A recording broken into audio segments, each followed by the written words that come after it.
Okay. என்ன சொன்னா இதுல வந்து சொல்றதா இருந்தால் முன்னுக்கு ஈக்கு இடது பக்கம் வார பெருமானத்தை எழுதிட்டு நாங்க என்ன செய்யணும்? ஈக்கு இங்கிற பக்கம் 4 சொல்லப்பட்டிருக்குது. அப்ப அந்த எண்ணிக்கையில நான் என்ன செய்யணும்? இப்படி பூஜ்ஜியங்கள போட்டுட்டு தசம் திரும்ப ஒரு பூஜ்ஜியம். அது தசம் பூஜ்ஜியம். தசம எண்லாம் எழுதணும் இத. அது முழு எண்ணா இருந்தா கூட தசம எண்ண தான் எழுதணும். ஆனா உண்மையான விளக்கம் என்ன? இடது பக்கம் இருக்கிற இந்த 2 தர 10ன் 4ங்கிறது தான் இது விளக்கம். உதாரணமா, இப்படி இல்லாம சும்மா இப்ப நாங்க இதுல இப்ப இந்த இடத்துல எனக்கு சொல்லுங்கோ 12 இ 12 இ 3 இருக்குது. அப்ப என்ன நடந்திருக்கும்? 12 இ 3 இருக்குது. என்ன நடந்திருக்கும்? சொல்லுங்க பெருமானத்த.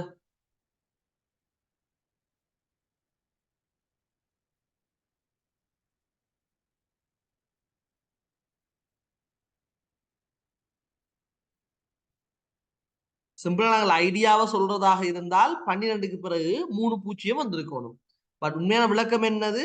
12 தர 10ன் 3ஆம் அடுக்கு. அப்ப சுருக்கி வரும்போது அந்த ஐடியா தான் வந்திருக்க போகுது. பட் சிம்பிளா விஷயம் என்ன? இடது பக்கம் வேறத நீங்கள் போட்டுட்டு, வலது பக்கம் என்ன செய்யுங்க? எத்தன வருதோ அத 0 போட்டுட்டு, அங்கால தசம் 0 போடுங்க. இல்லைங்களா? ரைட். இது நான் ஏன் கொமாண்ட் பண்ணீங்கன்னா, இது அவுட்புட்ல வரக்கூடாதுன்றதுக்காக வேண்டி. ஓகே. இப்ப நான் இந்த எக்ஸ்ங்கிற அந்த வேரியபிள் இல்லாமல் ஆக்குறேன். தேவையில்ல. இந்த ஜெட்ங்கிற வேரியபிளையும் இல்லாமல் ஆக்குறேன். இப்ப கேபிட்டல் இ வாரத எழுதுறேன். அப்ப கேபிட்டல் இ வாரது வைக்கே. ரைட். 12 கேபிட்டல் இ 4 வந்திருக்குது. ரன் பண்றேன். என்ன நடக்குதுன்னு பாருங்க.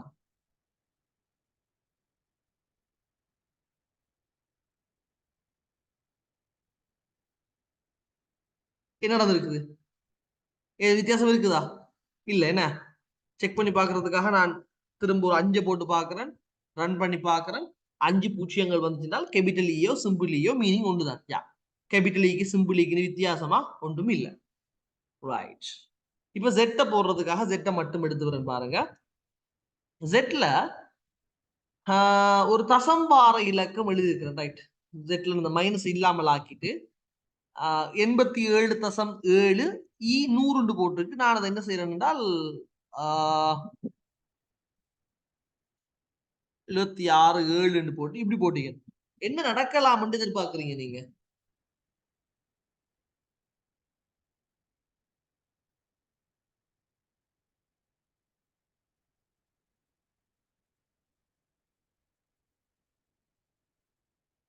இப்படி போடாம வெயிட் வெயிட் வெயிட் வெயிட் ஒரு 4 ஒரு 3 போடும். ஓகே.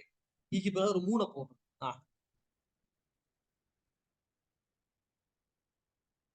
சொல்லுங்க பாப்போம்.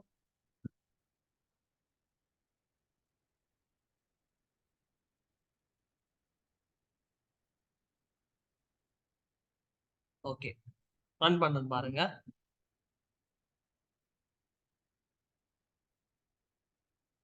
நடந்திருக்குது. சரிதானே? நாங்க அவ்வளவு யோசிச்சதுதான்.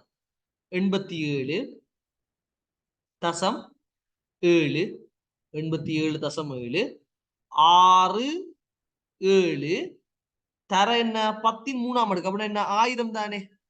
10ன் 3ஆம் அடுக்கு 1000. 1000 என்றால் 1000 பெருக்கும்போது தசமத்தை பெருக்கும்போது என்ன செய்ய போகுது? அது இடம் மாற போகுது. அது நம்மள தெரிஞ்ச விஷயம் தானே? அப்ப என்ன செய்ய போகுது? 87 767ன்னு வந்திருக்கும். சோ அதான் இங்க வந்திருக்குது. ஐடியா ஓகேவா இப்ப? ஐடியா ஓகேவா? குழப்பம் இல்லையா இருக்கும்? இந்த ஐடியா ஓகேவா? இப்ப நான் மைனஸ் வாரதும் எழுத போறேன் அதுல. இந்த ஐடியா ஓகே தானே? என்ன நடக்குதுங்கிறது விளங்குது தானே?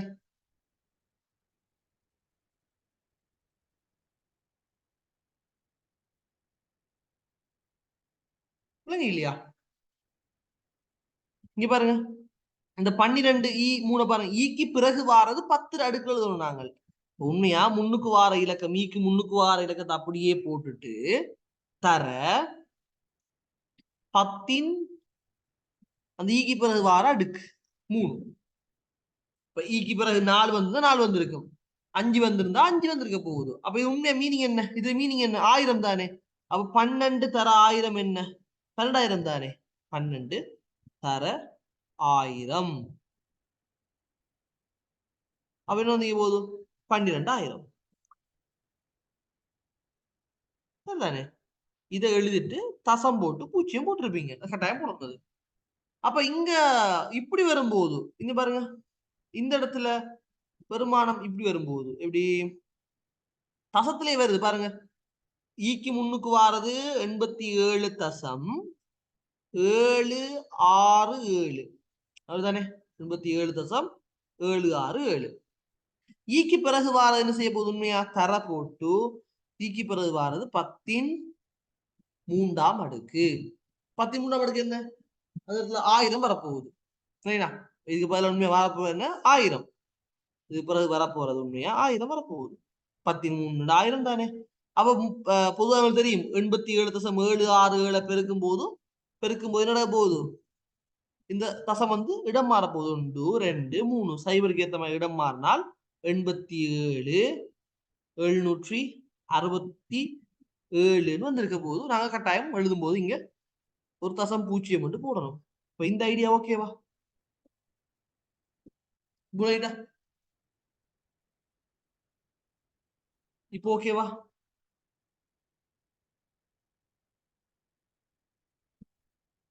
விலங்குன்னு சொன்னாங்கல்ல, இப்போ ஓகேவா?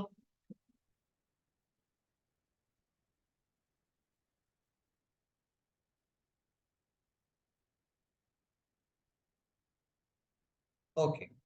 அப்ப தசம் வார இலக்கத்துக்கு நான் போறோம்னு யோசிச்சு பார்ப்போம். சோ இந்த மைனஸ் வார இலக்கத்துக்கு பதிலா அழிச்சிட்டு அப்படியே பொய்க்கு யாரும் விளங்கின்னு சொல்லக்கூடாதான். விளங்கினா விளங்கன்னு சொல்லணுமா? ரைட். மைனஸ் போட்டு 87 87 போறேனே 7 இடத்துல நம்மள 67 போட்டுட்டு இது 2 போடுறேன். 674 போடுறேன். இப்ப சொல்லுங்க. இப்ப என்ன அவுட்புட் வர வாய்ப்பு இருக்குது? ட்ரை பண்ணுங்க. யோசிச்சு பாருங்க.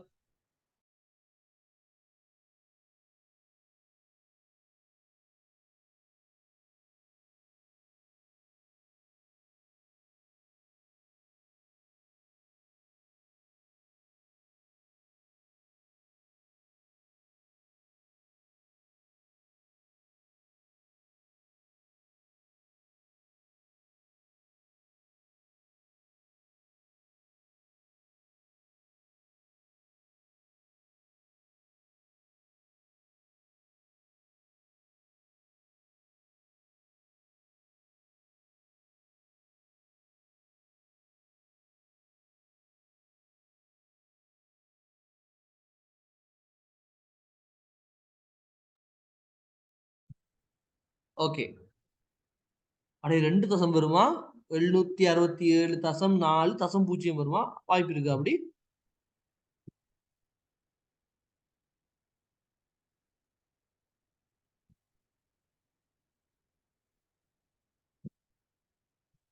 ரைட். ரன் பண்றேன் பாருங்க. என்ன நடந்திருக்கும்? சிம்பிளா யோசிச்சு பாருங்களேன். மறை வந்திருக்குது. ஓகே. இடது பக்கம் வாரது அப்படியே எழுதணும். தசம் 6 7 4. ஓகே. அது அப்படியே வரும். தர ஈ வந்திருக்கு தர. ஈக்கு பிறகு வாரது 10 அடுக்குல எழுதணும். ஆகவே 10 2. இந்த ஸ்டெப் பண்ணிட்டு தானே? இந்த ஸ்டெப் ஓகே தானே? இப்ப அடுத்த ஸ்டெப்ல நடக்க போகுது என்றால் 7 தசம் 6 7 4 அப்படியே வர தர 10 2 எத்தனை? 10 2 100. 2 பூஜ்ஜியம் வர அவ்வளவுதான். ஓகே. 100ஆல பெருக்கினால் தசம் வந்து வலது பக்கம் நகரும். அப்ப 1 2 அப்ப என்ன போகுது? மறை அப்படியே வந்து 7 தசம் தசம் எங்க போகுது? இப்ப 6 7க்கு பிறகு தசம் போக போகுது. பாருங்க. 7க்கு பிறகு தசம் போயிருக்கும் 4. நான் அங்கால தசம் பூஜ்ஜியம் வைக்க தேவையில்லையே. ஒரு இலக்கத்துல ஒரு தசம் தான் இருக்கலாம். அப்ப தசம் இங்க வராம விட்டு இருந்தால் தசமே இல்ல. இப்ப திரும்ப இந்த 4க்கு பிறகுதான் போயிருக்குன்னா நாங்க தசம் பூஜ்ஜியம் போடுவோம். இந்த தசத்துக்கு பிறகு 4 இந்த பெருமானம் ஒன்று இருக்குது. தசத்துக்கு பிறகு பெருமானம் ஒன்று இருக்குது. அப்ப நாங்க என்ன செய்ய தேவையில்ல. அந்த இடத்துல தசம் போட்டு மாத்த வேண்டிய அவசியம் உண்டு இல்ல. இப்ப கிளியர் எல்லாருக்கும் இது. அப்படி கிளியர் அந்த விஷயம். யாரும் குழப்பம் இல்ல தானே? கொஞ்சம் எல்லாருமே ரெஸ்பான்ஸ் பண்ணுவோம், எல்லாரும் ஓகேவான்னு சொல்லி.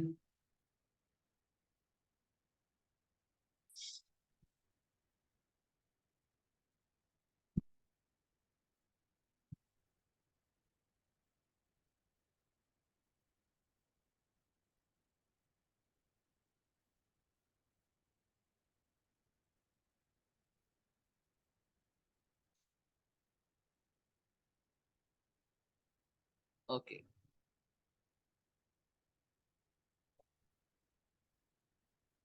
சரி. நாங்க அடுத்த விஷயத்தை பார்ப்போம் இல்ல. ஓகே, இதுவும் சரியே. இப்ப நம்பர்ஸ்ல வர எல்லா ஐடியாவும் ஓகே. இப்ப நாங்கள் இந்த காஸ்டிங் சொல்லக்கூடிய ஒரு விஷயம் இருக்குது. காஸ்டிங் சொல்றது தானே, அதை நாங்கள் பார்த்துருவோம். காஸ்டிங் சொல்றது என்னென்றால், இப்ப ஒரு ஒரு டைப்ல இருந்து இன்னும் ஒரு டைப்புக்கு நாங்கள் மாத்துறது. ஒரு டைப்ல இருந்து இன்னும் ஒரு டைப் மாத்துறது.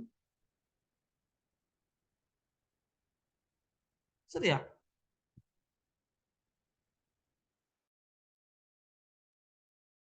ஓகே. அப்ப ஒரு டைப்ல இருந்து இன்னும் ஒரு டைப்புக்கு மாத்துறது. இதுல மிச்சம் கிளியரா இருந்து கொள்ளுங்க. என்னன்னு தெரியுமா? இங்க பாருங்க. இந்த இடத்துல இந்த ஐடியா பாருங்க. ஒரு முழு எண்ணை, ஒரு முழு எண்ணை அது ஏற்கனவே இன்டிஜர் டைப்ல தான் இருக்குது. ஏற்கனவே அது இன்டிஜர் சொல்லக்கூடிய டைப்ல தான் இருக்குது. அவர் என்ன செய்றாரு, அது திரும்ப இன்டிஜர்னு போடுறாரு. அப்ப உண்மையா என்னது, அது எப்பயுமே இன்டிஜர் தானே, அதுல எந்த மாற்றுக்கிறதும் இல்லையே இனி. பட் இங்க பாருங்க, இதுக்குள்ள இருக்கிறது இப்ப என்ன, தசம் வார இலக்கம். இதுக்குள்ள இருக்கிறது தசம் வார இலக்கம். 2.8ங்கிறது இன்டிஜர் டைப் அல்ல, அது ஒரு ஃப்ளோட், ஒரு தசம் வார இலக்கம். அத இன்டிஜர் பிராக்கெட்டுக்குள்ள போட்டு இருக்காரு. போட்டு தான் இந்த y என்ற வேரியபிள்ல ஸ்டோர் பண்றாரு. அப்ப இந்த 2.8ங்கிறது சும்மா வரைஞ்சு இந்த இடத்துல ஜஸ்ட் ஒரு y என்று போட்டு அவர் ஈக்குவல் பண்ணி 2.8 என்று போட்டிருந்தால் இந்த y ஸ்டோர் ஆகி இருக்கிறது 2.8 தான். ஆனா இப்ப என்ன நடந்திருக்குது, அந்த 2.8 இன்டிஜர்ல இன்டிஜர் பிராக்கெட்டுக்குள்ள போட்டிருக்காரு. இன்ட் போட்டு அந்த பிராக்கெட்ல போட்டால் இதை இன்டிஜராக மாத்தித்தான் ஸ்டோர் பண்ணும்.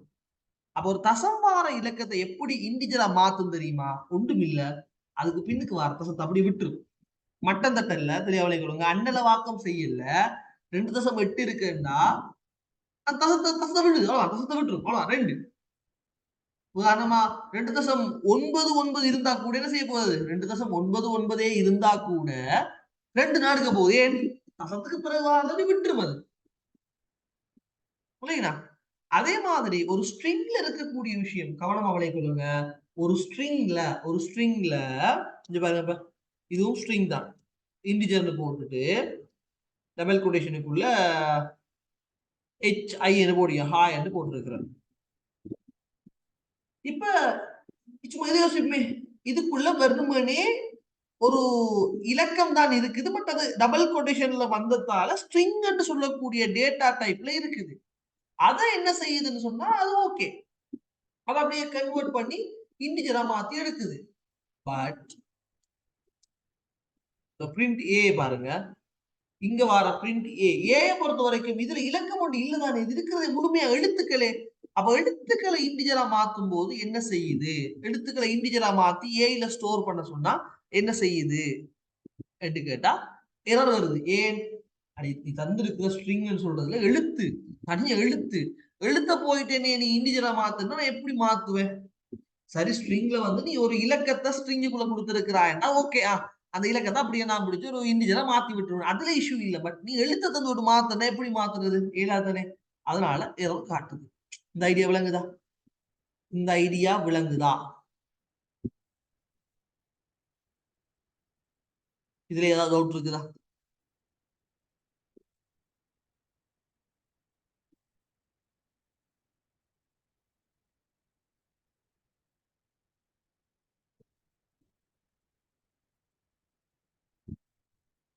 ஓகே,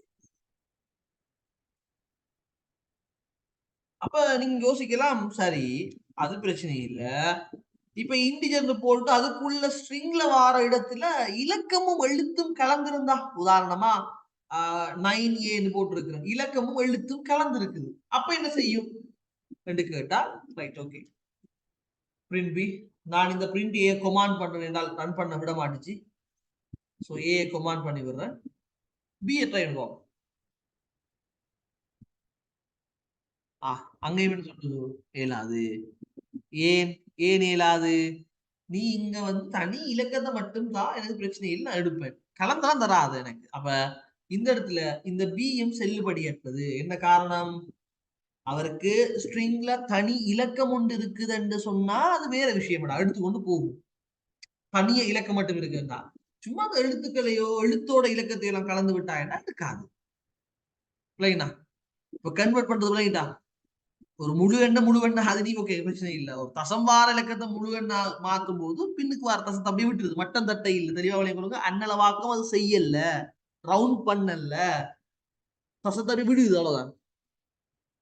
ஒரு ஸ்ட்ரிங்க மாத்தும் போது ஸ்ட்ரிங்ல இலக்கம் இருக்குன்னா மட்டும் எக்ஸெப்ட் பண்ணுது. இலக்கம் எழுத்து கலந்திருந்தாலோ எழுத்துக்கு தனி இருந்தாலோ எக்ஸெப்ட் பண்ணல. இவ்வளவு முனைகிட்டா அழகா நீட்டா அதெல்லாம் ஸ்கிரீன்ஷாட் பண்ணி வச்சுக்கொள். ஸ்கிரீன்ஷாட் பண்ணி வச்சுக்கொள். பண்ணி அழகா நீட்டா எழுதணுமே. நான் இடையில எல்லாரும் கொப்பியும் கேட்பேன். அப்படின்னா நீங்கள் கெம் ஸ்கேன்ல போட்டு பிடிஎஃப் பண்ணி அனுப்புங்க சொல்லுவேன். அனுப்புங்க எனக்கு இடையில. நான் கரெக்ட் பண்ணுவோம் கொப்பியில. சரியாமா? இந்த ஐடியா ஓகேவான்னு சொல்லுங்க ஃபாஸ்டா.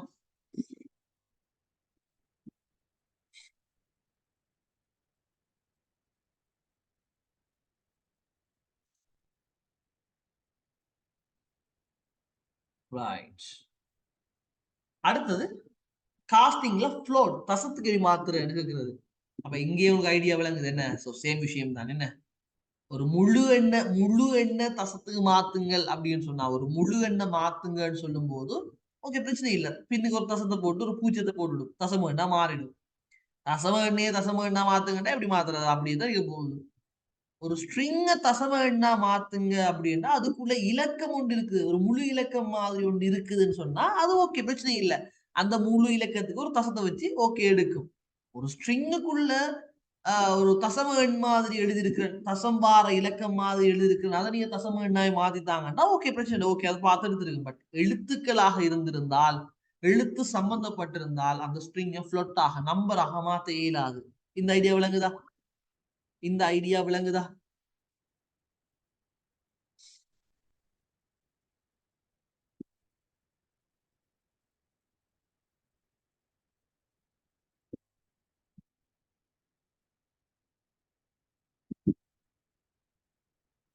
ஓகே தானே?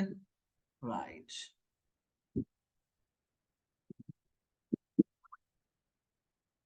அடுத்தது யாரெல்லாம் நாங்கள் ஸ்ட்ரிங்கா மாத்தலாம் அப்படின்னு பாருங்க. ஒரு ஸ்ட்ரிங் இருக்குது, அது எழுத்து இலக்கம் எல்லாம் கலந்து இருக்குது, அதை ஸ்ட்ரிங்கா மாத்துங்கன்னா அது எழுத்து கலந்தாலே ஸ்ட்ரிங் தானே. சோ டபுள் கொட்டேஷன்ல போட்டாலே ஸ்ட்ரிங் தானே. அந்த ஸ்ட்ரிங்காவே மெயின்டைன் பண்ணும், பிரச்சனை இல்லை. பட் ஒரு இன்டிஜர் டபுள் கொட்டேஷன் போடாம ஒரு இன்டிஜர் நீங்கள் கொடுத்திருக்கிறீங்கன்னால் அது அப்படியே என்ன செய்யும் என்றால் டபுள் கொட்டேஷன் போட்டு ஸ்ட்ரிங்காக எடுத்துக்கொள்ளும். ஒரு தசம் வார இலக்கத்தை நீங்கள் கொடுத்திருக்கிறீங்க ஸ்ட்ரிங்குக்குள்ளன்னு சொன்னால் அதையும் அப்படியே டபுள் கொட்டேஷன் போட்டு ஸ்ட்ரிங்காக எடுத்துக்கொள்ளும். இந்த ஐடியா ஓகேவா?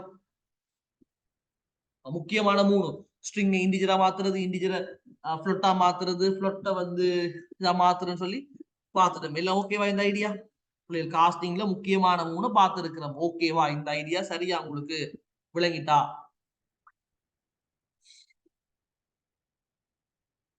எல்லாருக்கும் இது கிளியரா விளங்கி இருக்கணும்.